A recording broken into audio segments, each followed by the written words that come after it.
Okay, so okay, apparently now the sound should be okay. We will try to again check this a little bit later. So this, I will show you now a couple of examples of application that were done, most of them because we need them. So let's start with a very simple case. And as I told you, all those components, it's on a web page and it's a module. You can just draw them and move them directly on the web. So here I will have three modules. One of them is just a form. And we will learn how to create a module and how to add forms in a page. Another one, it's a script, something that you execute and will be able to transform what is in this form in a result. This is a third module where you can display the information and format it the way you want. So here is a simple case. I would like to prepare a solution, and you never know how much quantity you need because you need to calculate the molecular weight, so you have a molecular formula. So in this simple case, well, we can enter NaCl, just enter a molecular formula, just enter a concentration that you would like to achieve, and the volume on the solution that you would like to prepare, and the system will show you the quantity you need to put. So you nearly saw everything here. The only logic is here. The code is rather small in order to make this kind of tool. We can also, in this visualizer, have SVG charts, and we can interact with SVG charts. So here is an example of the protein synthesis that could be used for teaching, where with clicking on this in this table, you will see the different steps that allow to synthesize protein in a biological class, for example. For the people that are more used to programming, here is a system that allows to explore regular expressions. Regular expression, you may just enter them here. So 3, 4, it's quickly complex, a regular expression. But on the fly, we will have a picture describing the regular expression. But also, we may be able to put any text file here, and we will see where the regular expression match.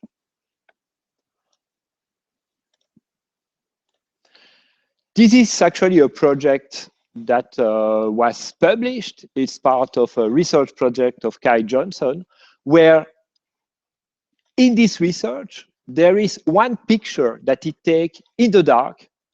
And this picture, it's a luminescent, 8 luminescent well, where depending the concentration, the system will go, the color will go to blue to red. The problem was to completely analyze this picture fully automatically. So the first thing you need to do is try to find out where are the spots. And so playing with different kinds of images, contrast, hue, saturation, we could generate a binary image that will show all the position of those 8 dots, extract those 8 pictures, calculate for each of the picture the red and the blue component that we see on the right, calculate the ratio between the red and the blue, calculate the curve, the sigmoid that goes through them, and the inflection point is a concentration, an IC50. So just by taking one picture, the whole process is done fully automatically, and we get the result that we want.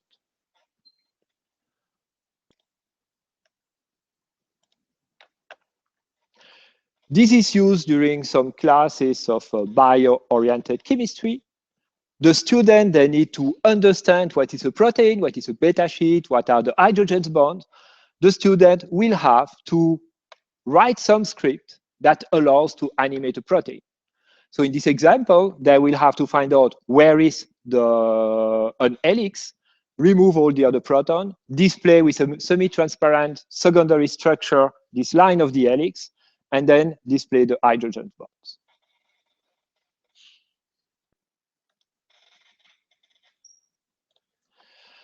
The system can also be used to control a bioreactor, and this is a project that is done in Colombia, where they create their own bioreactor. They need to control the pH, the level, the volume, the food, and we can, in real time, find out all the state of this bioreactor directly from the web. You could even interact with the bioreactor. So here is just a simulation where you would see the heating plate temperature, if it spins or not, the valve, if it is on or off, so that you can really see what's going on. Even if you are not in the lab, but at home, you can still control what's going on.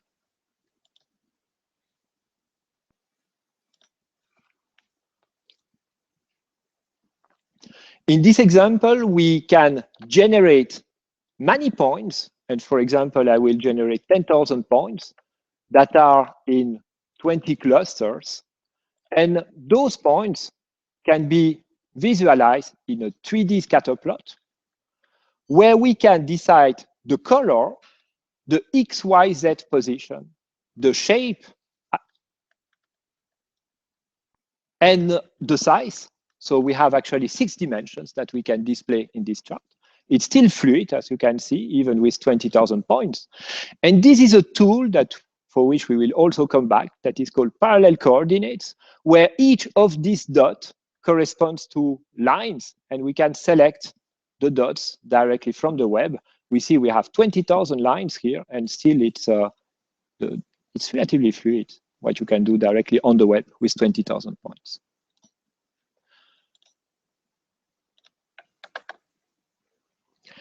A last example, this is a Flickr query, so that also shows that you can access databases. If I enter any keyword here like beer, and I click on search, those are the pictures that were posted on Flickr. And this is real-time information. So not only you can see the picture, but as you can see here, there is the geolocalization. So the system here knows our position and will search for this keyword beer around us. And you can see, because people are stupid enough to post it on Flickr, you can see all the information that those people post. And you see you have the name of the people and so on. This is public information. So after you can say, see where they are living sometimes. You have the coordinate, the precision of the coordinate. It's okay, Canton de Vaud in Switzerland, and so on and so on. So this is quite impressive, all the information that is public. And basically, you can explore all this information directly from the web browser. Now, some more chemistry-oriented tools.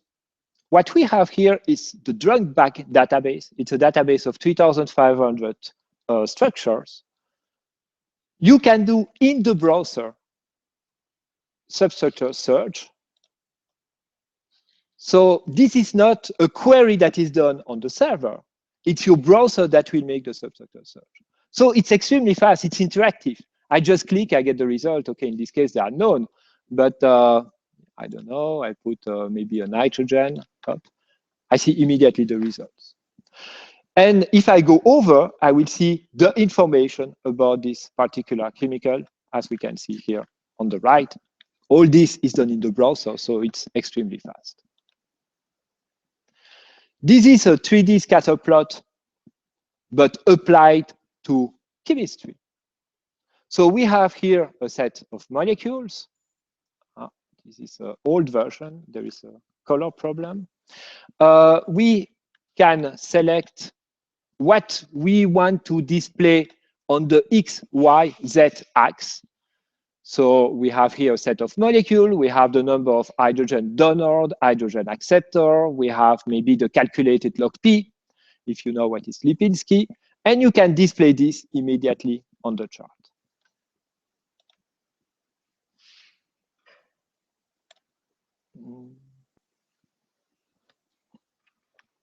We have here tools that allow to create virtual combinatorial chemistry. So sometimes you would like to select some molecules that respect some criteria. So we have a basic template with 4 different groups.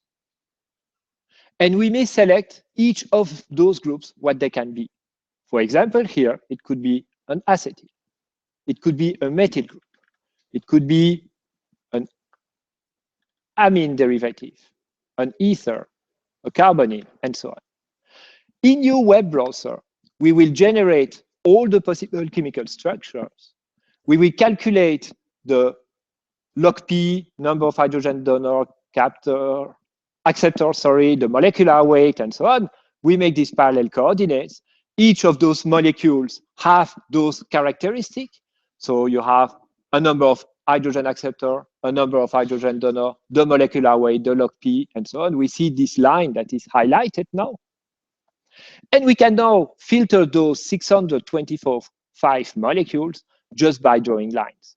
For example, I'm only interested in the molecular weight between 250 and 300. And on the fly, you see that those molecules will change. Or I'm interested in the log P between 0 and 1. I may move it. The structure will change immediately. So that's a way to select some molecule that you would like to synthesize in the lab and that respect some criteria. Some views will also call some server, some web service, and there is a great tool that allows to generate conformations.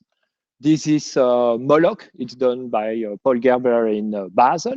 So if I draw a molecule, I can create model. The query sent on the server. It comes back in the client. And here, I have various conformation of my molecule.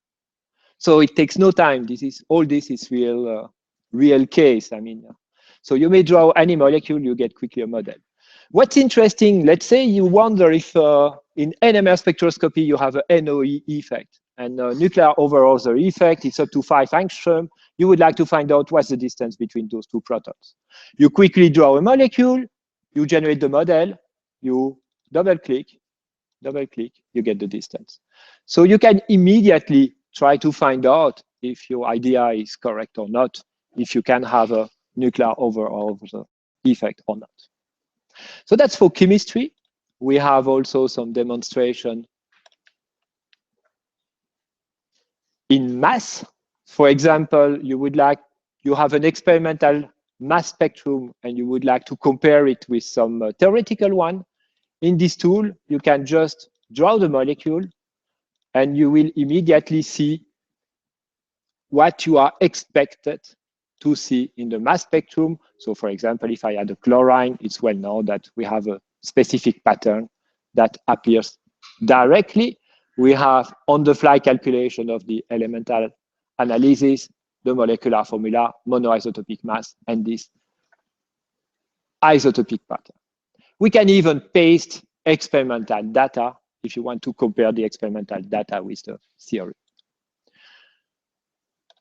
If you don't know what is your product because it is a new natural product or it's a side product, we have here a tool where if you know the monoisotopic mass, meaning the mass with a lot of digits, you are able to specify a range of molecular formula that you would like to look for. For example, between 0 and 30 carbon, 0 and 60 hydrogen, 0 and 5 nitrogen. And from this range, the system in the browser will look for all the possibilities and give you a list. After, you can just browse this list, compare to experimental result, or if you want to compare, you may click on one line, compare with another molecular formula, so you get superimposition of two spectra. Here they are very close of each other. If you are playing with peptides, by mass spectroscopy, you can observe peptide fragmentations. There are usually up to 6 kinds of fragments called ABC, XYZ. You can here enter a 1-letter sequence code, say that you would like to see BY, calculate it. You get the simulated spectrum with all the fragments. What's interesting here is that 2 modules may communicate between them. And if I go over one of those labels, the table will focus on this specific fragment, as we can see here. Those spectra, you can also zoom in and decide what kind of annotations you would like for this peak.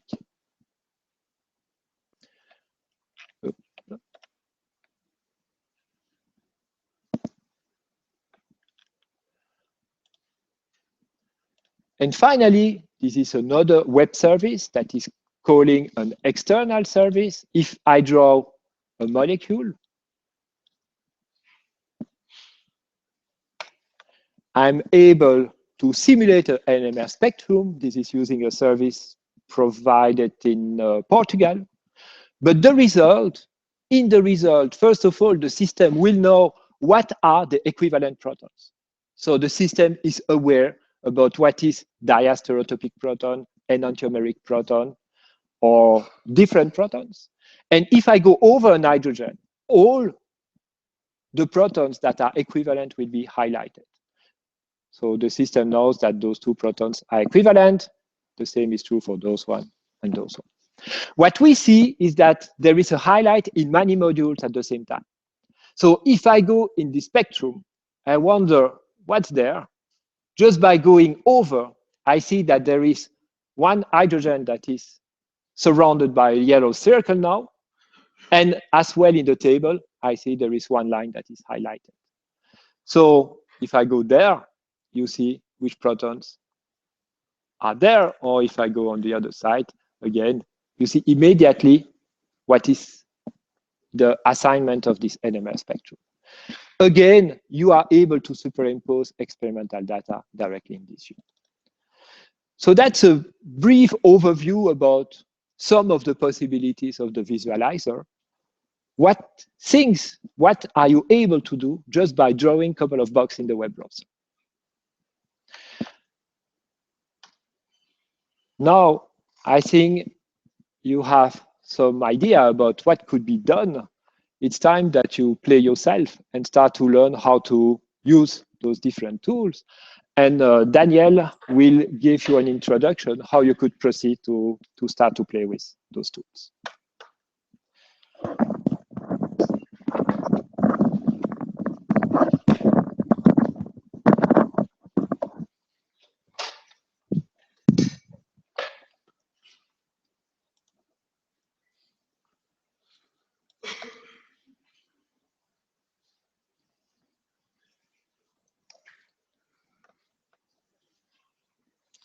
Okay, so now, so Luc has shown you a lot of possibilities of what you can do with the visualizer. And now we will just get started and try to create our first views. So what you need to do first is to go to cheminfo.org and log in. Hopefully you have either Facebook, Google, or GitHub account. So I invite you all to do this. And once you've logged in, normally you should have some views that we have prepared for you on which you will work. So yeah, you can just go ahead. If you have, normally you should check once you've logged in, you have this button, which is called the CouchDB button. And you should check that you are logged in, that you have your email address here, and that all those views were copied to your directory.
So I invite you to just go from one view to the other.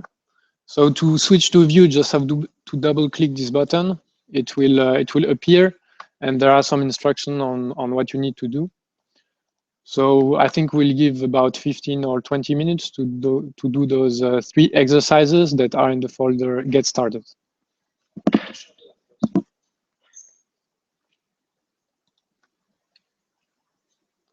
Okay. Okay, so we'll just do the first one together. So this is a very basic thing.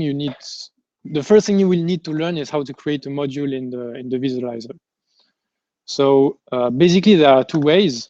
If you right click on the page, you will have this add a module.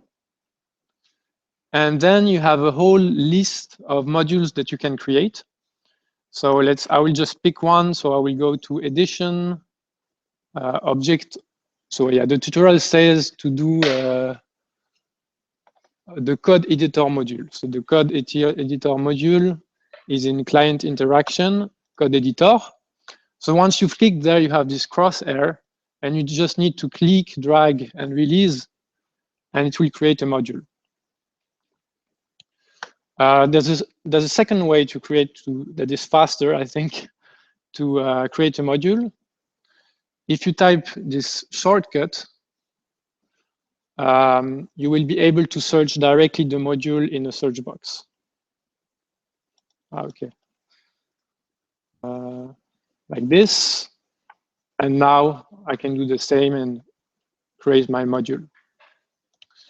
If I right click, I can also, on this particular module, I can remove it. Another way that is practical that you may use after in the exercises is to duplicate the module. So you also have, if you right click here on this module, you have duplicate. It will create a second module that is exactly the same. Or another thing you can do is just do copy module and then right click and do paste module. It's the exact same position. This is useful if you need to copy modules from one view to another.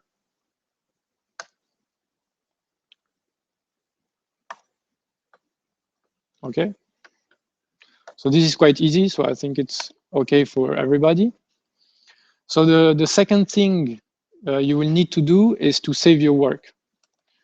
So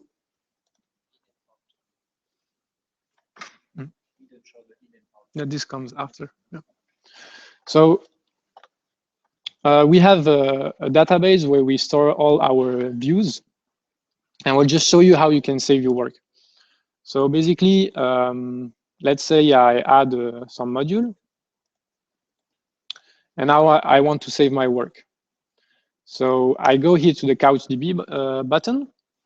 I select the view I want to save, and I just hit Save View, and it will indicate me that the view has been saved. One thing that is useful is that every time you save a view, there's a new revision of it that is stored in the database.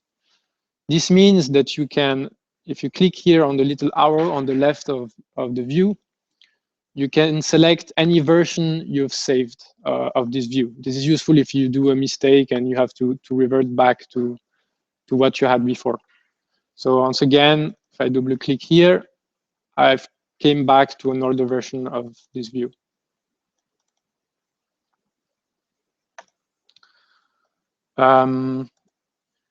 So here we've copied this whole directory for you with some pre-saved views, but you may as well create new views. So for example, let's say here, I want to save, I don't know, I want to create here a new directory that I will call test. I select the directory where I want to install it. I do make dir, and I have my new directory. Now I can select my new directory, name a view. I will name it test, and hit save view.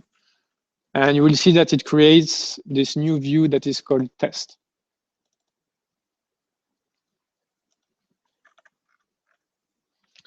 Do you have any questions so far? Or is it too easy?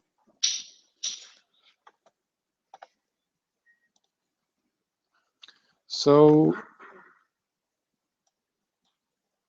the third thing you will learn here is basic module interaction. So as Luc explained to you, the basic principle of the visualizer is to recreate several modules that are good as something specific, and then to make them talk to each other.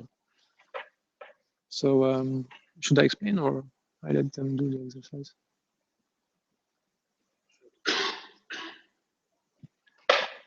Okay, so you have the whole explanation here, but I will show you how to do it. It will be easier. So the idea of this very simple view is to have one module that is a code editor, where you can edit some text. And the goal is that as you type, this module should communicate with another module that will display this text. So it's a very stupid example, but it's just to show you how you do this. You have this little icon here that enables you to open the preferences of a module. And so this is the module where we type the text. And we want that as we type, we output a variable that contains the text. So you need to go to this section variable out. You will select event, an event on what event there should be a variable out. So you have two options here. Either it's every time you type a character and the value in the editor has changed. Either it is when you click a button that you didn't see because I didn't activate the option to show it, but we will just choose this event.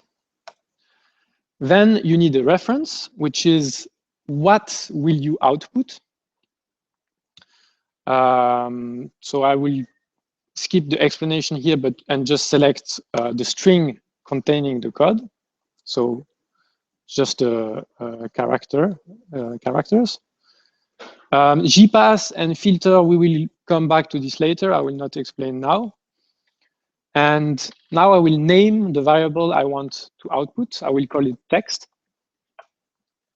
Okay, so now if I type, nothing happens. Why? Because this module here is not aware that it should listen to this variable that I've called text. So I need to tell him that. So I go to variable in this time. I want to display, so this module is capable of displaying many things, colors, molecules, images. So he will determine automatically what he needs to display. So I just click any displayable object. If I click here on from variable, I can select variables that are present in the environment of this view. So I see that my text variable now is present. I select it and I save. And as you see, now the text has appeared. And I can just continue typing anything and it will update automatically.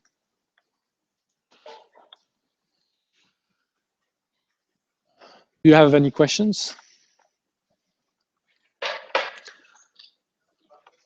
Yes.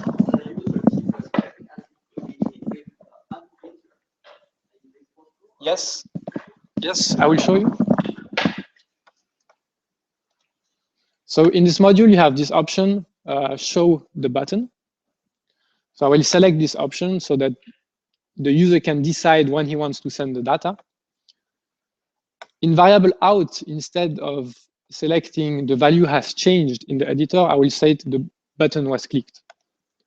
And I will still send the string containing the code. I save. So now I type something, nothing happens here, and only when I type send, the module here is updated.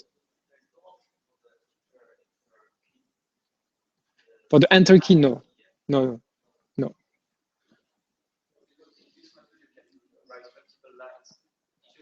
Yeah, it will return to the new line. Of course, we could have defined a shortcut to send it, but we didn't do that.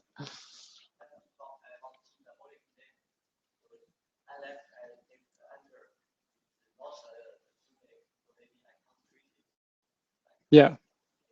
So you like me and you don't like to use the mouse, right? No, but if you want to do this, you would use another kind of module. I think you would use a form rather than just a code editor. This is really, if you use this, normally it means that you want to write something on multiple lines. I mean, you've seen that we have a lot of modules. So this is just one of them. Okay, I will go ahead and do the second part of the exercise. Yes. So,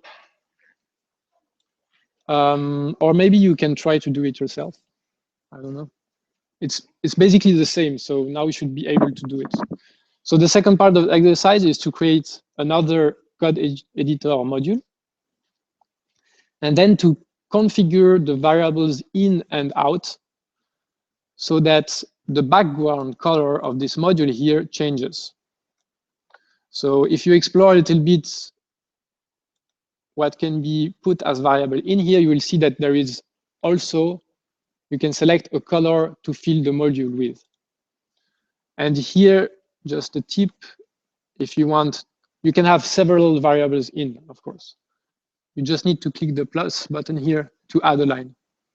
And then you can do the exercise.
Okay, so I'll quickly do the correction.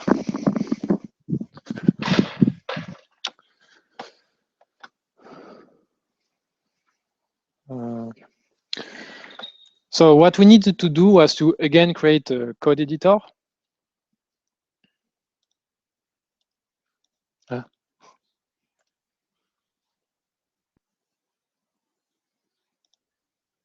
Okay. I will go to preferences. Again, I select the event, the reference, and I name my output variable. I will call it color. So here, what I need to input is oh, wait. Luc, c'est pas le bon clavier. C'est pas le bon clavier. Il est où le jet? Okay. So what I need to enter here is a valid color.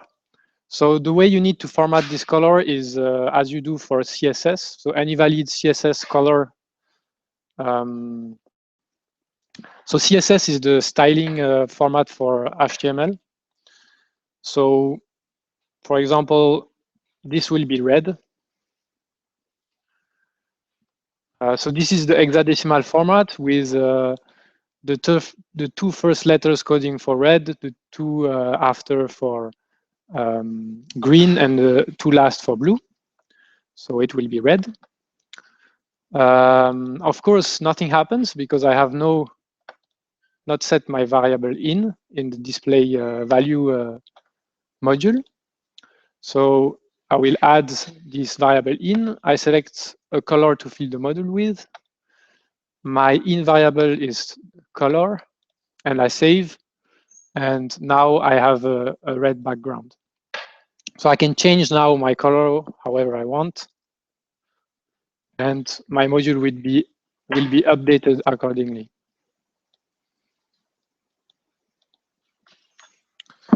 So this was it. This is it for the first series of exercises. I don't know if you have questions. If you don't, I think we will. Michael will present you some basic knowledge about JavaScript.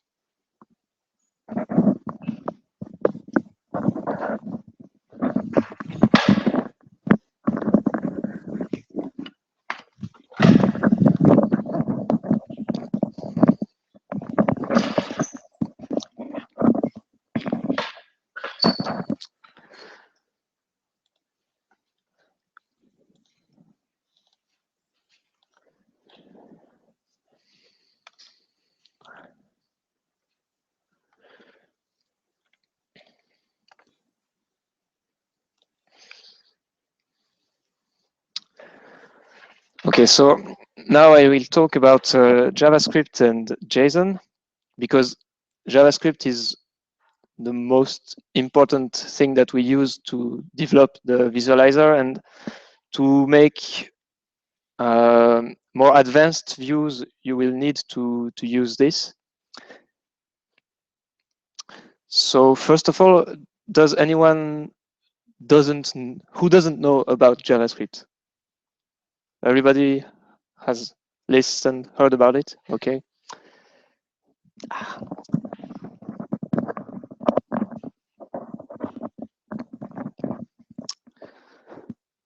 So JavaScript is a programming language. It was designed for the web more than 20 years ago. Basically, it was to add interactivity and to make web pages more dynamic. So it's a language that is executed on the client mostly, but now from several years ago, you can also execute it on the server thanks to the Node.js project. So the characteristics of JavaScript is that it's an interpreted language. It is not compiled before you run it on your browser. So the advantage is it is platform independent. The code that you write will run on Linux, Windows, or Mac, just like it. The downside was at first that it was slow because it is not optimized for every platform, but now it's becoming more and more optimized with the latest engines. So it's not really true that it's not really slower than other languages that are compiled. Depends on the case. It is included in all web browsers. So if you have a web browser, you have JavaScript. You don't have to install any application. The downside is that it can be disabled by the user, but usually nobody does that because almost every site uses JavaScript. So you couldn't go to Facebook, I think, if you disable JavaScript, or to Gmail. It can have some cross-browser compatibility because each browser uses its own execution engine. So there are dissimilarities, and sometimes you can have issues because of the different browsers. So as I said, it's available on the server. So the advantage is that you can write code, basic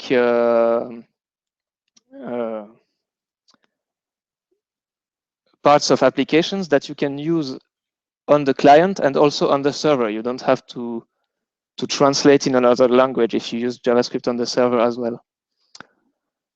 It is modulable, and there are a lot of libraries that you can find on internet and just load in a page. And there is a huge developer community. The problem is that there are so many libraries that sometimes it's difficult to know which one is good or bad.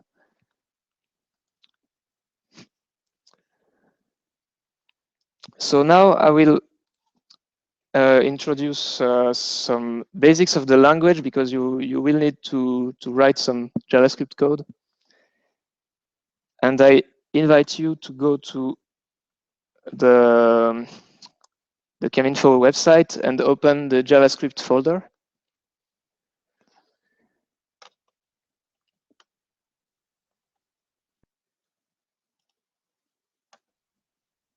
In the CouchDB button.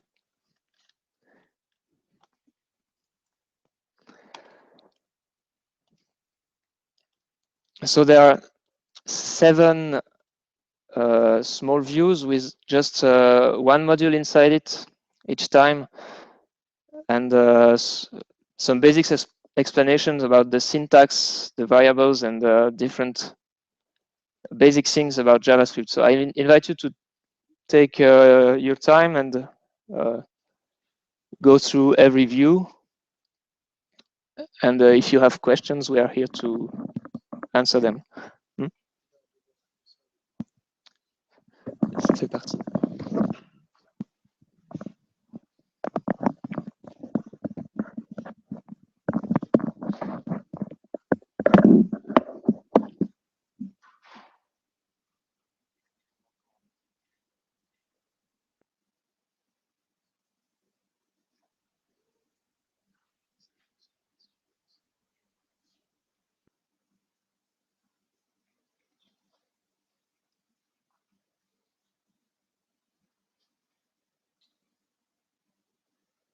Everybody knows about at least one programming language.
Okay, so I see that everyone is done or nearly done or has already started to work with the JSON chapter. So I have just a few slides about JSON. Yes, first, if you are interested in JavaScript, there is this interesting free book that's called Speaking JavaScript, and you can find it online. Well, it's free online, and you can pay to have an offline version. Then JSON.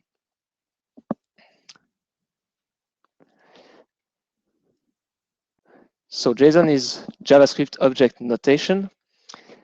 It is a file format, a text format that is used to store and exchange data. And it was designed to look like you are writing JavaScript. In fact, the objects and the values that you create, that you write in a JSON format, are valid JavaScript values. And from now, several years now, a lot of years, the JavaScript language can directly read a JSON and convert it to a JavaScript value, and do the opposite, convert a JavaScript value to a JSON. So this is what it looks like. And this is the list of the 6 possible values that you can have in a JSON format. You can have a string that is a sequence of characters. You can have a number. Doesn't matter if it's an integer or a floating point number. You can have a Boolean value. You can have an array of values. So it's a list of values. They don't have to all to be the same type. You can have you can mix strings, numbers, or any other of these types. You can have objects, which is an object is a collection of values that have a name. The name must be a string, and the value again can be any of these types. The array is ordered, so you can refer to the first value with the index 0 and then 1, 2, etc. The object is not ordered. You can only refer to the value using its name. And the last value is null, and you use it to tell that there is no value.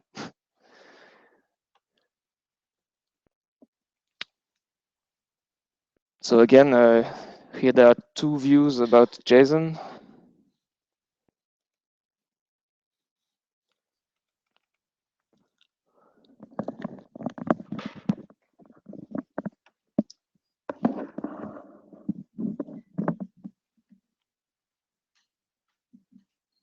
So the modules are already configured in this view. You just have to write in the top left module, and you will see the result.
so I think we can continue.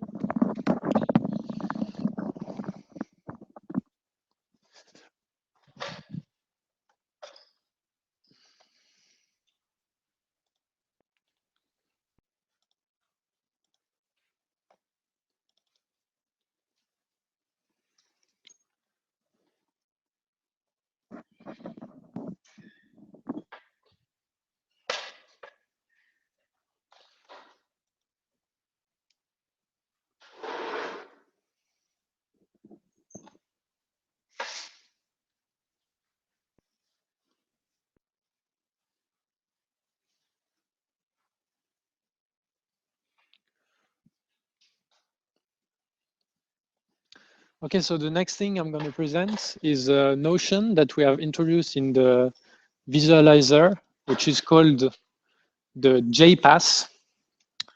So the JPass is something very simple. It's just something that enables you to select subparts of JavaScript objects. And this is something that you will see is important to create interesting views. So the JPass is really something we've implemented. It's not something that is part of JavaScript. JavaScript.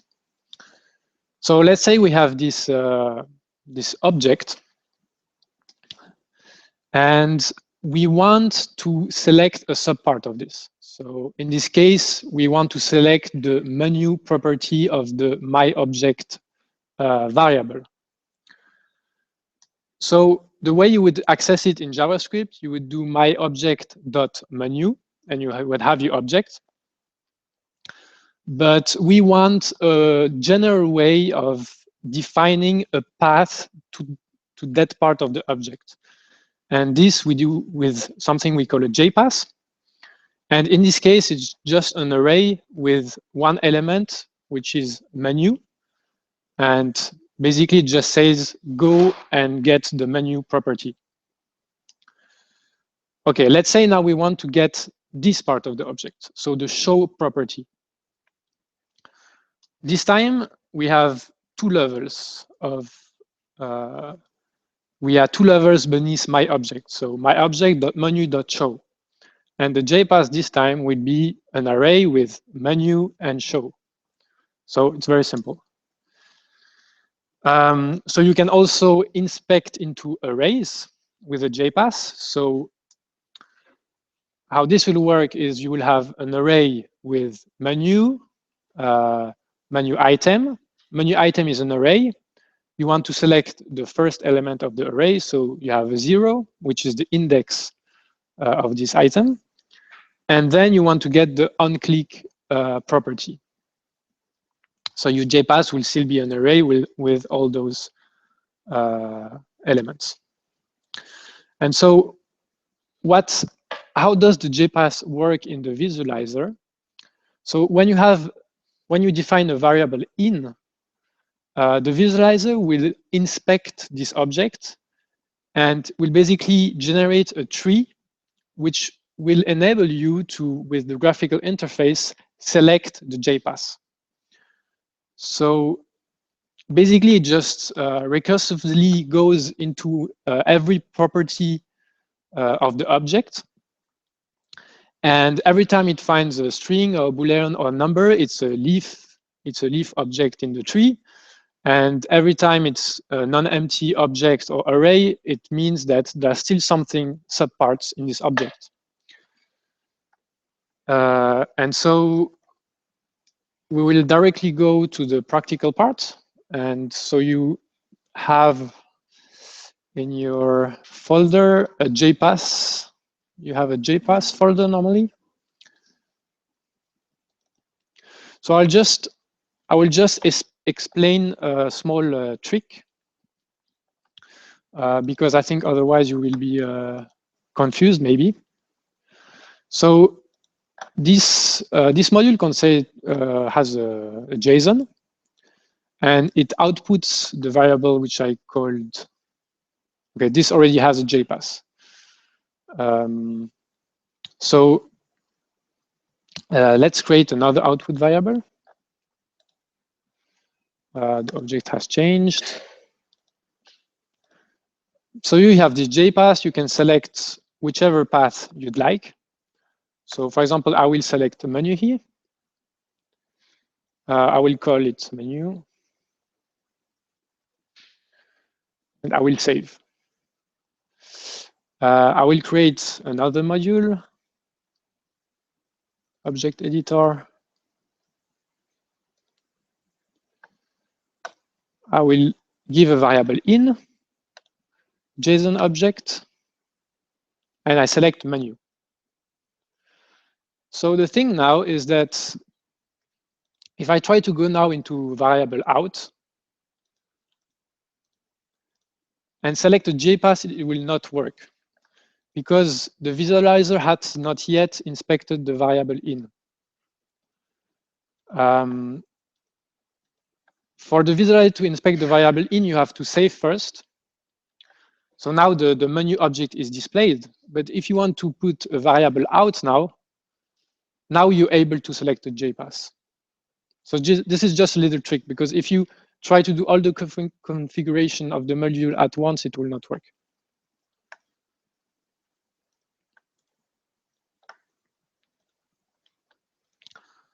Okay, so we have, I think, 3 examples. Here you just play with this module, the object editor module. One thing you can do, which is practical, is to go in this view diagram option.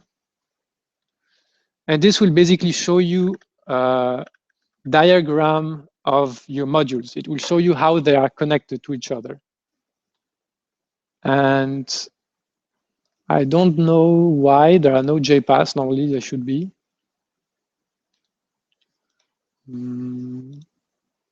Okay, because it's not the latest version.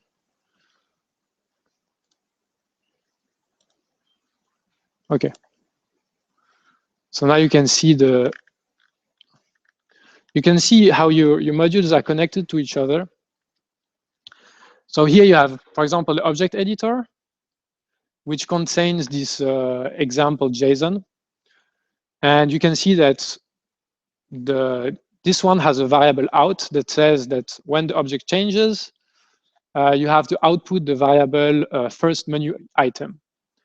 And this variable has a JPath, which is menu pop-up menu item 0. And then you have so you have here the variable in the variable goes to this menu, to this module, and this module will also on the event on object change create a variable that is named onClick, and it will be displayed by this module. So this is the first view. You can play and try to select JPath. Then we have another more practical example. So here you will have an array of values. You just have to click execute here. And basically here I'm generating something when I'm hovering a line. And you will need to configure this table module to do something when you click a line and display something in this line click module. And then we have a third one, which basically explains a concept of the visualizer, which is that when you select subparts of objects, and that in some other module you modify this subpart, well, the other module that has the whole object will be updated. So this is more just an example that I will explain after.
Okay, we will go on.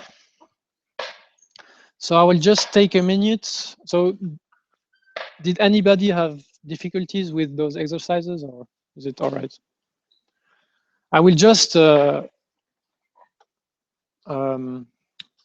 review the third exercise.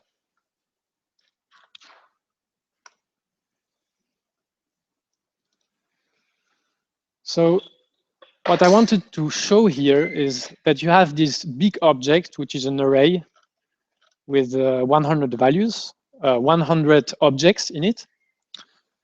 And when you click in it, you can edit, you have a JPass. So the JPass is just the row, actually. So it will display information for this particular row. And then you can edit it. And what you see is that this module on the left is updated because there is a built-in system in the visualizer that will say that if I modify a JPass of a variable, then this means that this variable has also changed. So it will automatically be updated in this grid. Okay. So we can directly go to the next exercise, which will be about arrays and tables. So I will just quickly go through every exercise.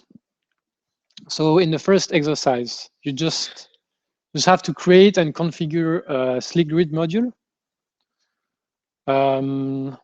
So here, there's nothing really new to explain you, so you can just follow the instructions of the exercise. We have this other module, which enables you to format an object into HTML. So imagine you have a complex object. You just want to show the main properties in a table, for example. But whenever you click an element on that table, I don't know why it's not configured. You have to configure it yourself. But the goal here is to format some data with a template, an HTML template. So we use this library, which is called Twig, and which is a template language. And it enables you to format HTML based on a JavaScript object input.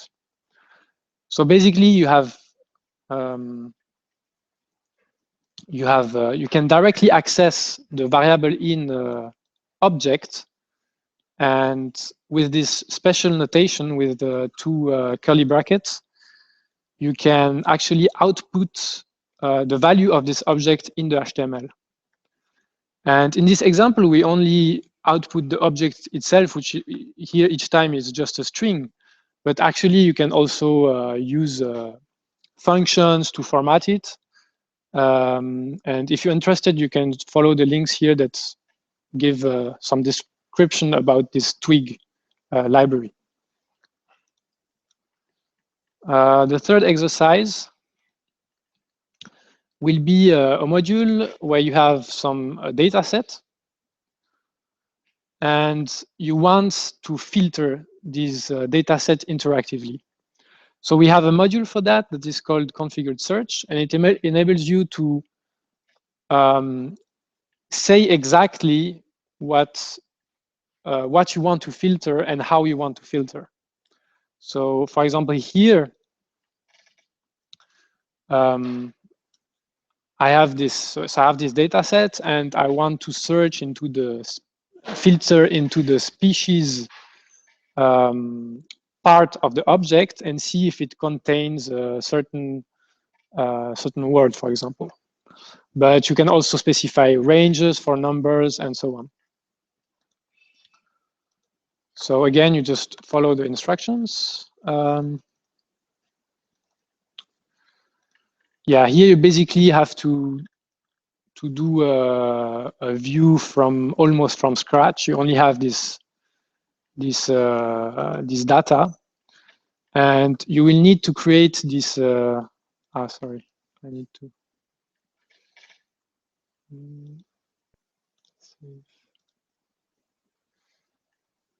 You will need to create something that looks like that, and that also enables you to filter data, to filter a table, an array.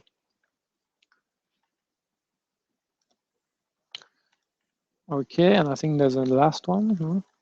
No, that's all.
Okay, so we stop the connection now for 2 hours and we will go for lunch.